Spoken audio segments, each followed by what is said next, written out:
ఇప్పుడు నా చేతిలో ఒక ఫోన్ ఉందనుకోండి, మీ చేతిలో కూడా ఫోన్ ఉంది. ఫోన్ ఉండడం పెద్ద గొప్ప ఏం కాదు. అయితే ఈ ఫోన్ని ఎవరు తయారు చేశారు అనే ప్రశ్న వేసాను అనుకోండి, ఎవరో ఒకళ్ళ దగ్గర నన్ను తీసుకెళ్తారు కదా, ఎవరో ఒకళ్ళు నాకు పరిచయం చేస్తారు కదా. నా చేతిలో ఉంది ఐఫోన్, దీన్ని ఎవరు చేశారని అడిగాను అనుకోండి, స్టీవ్ జాబ్స్ అని ఒక ఆయన ఫోటో చూపిస్తారు నాకు. స్టీవ్ జాబ్స్ అని ఆయన రాత్రి మగలు కష్టపడి ఐఫోన్ డిజైన్ చేశాడు. ఈ రోజున ఐఫోన్ ఇండస్ట్రీ ప్రపంచంలో టాప్ ఇండస్ట్రీగా ఉంది. వీళ్ళు చేసే ఫోన్లు హాట్ కేకులు అమ్ముడైపోతాయి. వీటిని తయారు చేసిన ఒక ఆయన ఉన్నాడు. నేను రోజు కూడా ఈ ఫోన్ పట్టుకుని ఈ ఫోన్ని చూసి స్టీవ్ జాబ్స్ నువ్వే అన్నాను అనుకోండి, ఆ మాటకి ఏమైనా అర్థం ఉంటుందా? ఖచ్చితంగా కాదు. దీన్ని తయారు చేసినట్టు ఉంటాడు, ఆయన గురించి తెలుసుకుంటే బాగుంటుంది. సృష్టి కూడా అంతే. సృష్టి దేవుని చేత చేయబడింది కాబట్టి అంతరిక్షాలు దేవుని మహిమను ప్రచురం చేస్తున్నాయని బైబిల్లో ఉంది. వీటిని ఆలోచన చేసేటప్పుడు ఆరాధించమని బైబిల్ చెప్పట్లా.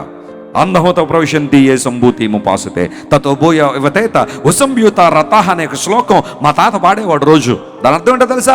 ఎవరైతే సృష్టికర్తను మరిచి సృష్టిని పూజిస్తారో వారు ఘోర నరకాన పడతారన్నారు. అంటే సృష్టికి సృష్టికర్తకు తేడా ఉందనే కదా అందరూ ఒప్పుకుంటుంది. అయితే బైబిల్ సెలవిస్తూ ఉంది, సృష్టిని పూజించడం కాదు కానీ సృష్టిని చూసినప్పుడు సృష్టికర్త మనకు బయలుపరచబడతాడు. దేవుని వాక్యం చెప్తుంది. ప్రభువు ప్రశ్నిస్తున్నాడు, మీకు తెలీదా? ఎవరు మీకు చెప్పలేదా?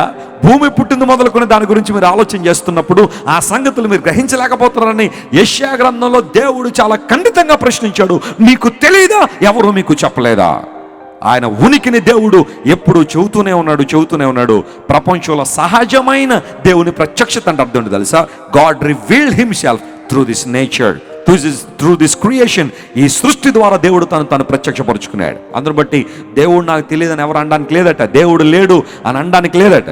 మరి కొంతమంది అంటున్నారు కదా, అంటే ఇంకా దౌర్భాగ్యం అలాంటిది, ఇంకా మనం ఏం చేయలేం. ఎంత సృష్టి చూసి కూడా, ఇంత గొప్పతనం అంతా చూసిన తర్వాత కూడా దేవుడు లేడని వాదిస్తున్నాడంటే వాళ్ళ మనసు కరడగట్టిపోయి మాట్లాడడమే తప్ప వారి మనసాక్షి కూడా చెబుతున్నారు, నువ్వు చెబుతున్న తప్పురా, జాగ్రత్త, దేవుడు ఉన్నాడు అని చెబుతున్నా ఆ మనస్సాక్షిని కప్పివేసి మాట్లాడుతున్న మాటలే తప్ప దేవుడు లేడని ఏ ఒక్కరు కూడా మనస్సాక్షి ప్రకారం చెప్పలేరు. ఈ విషయాన్ని గుర్తించాలి.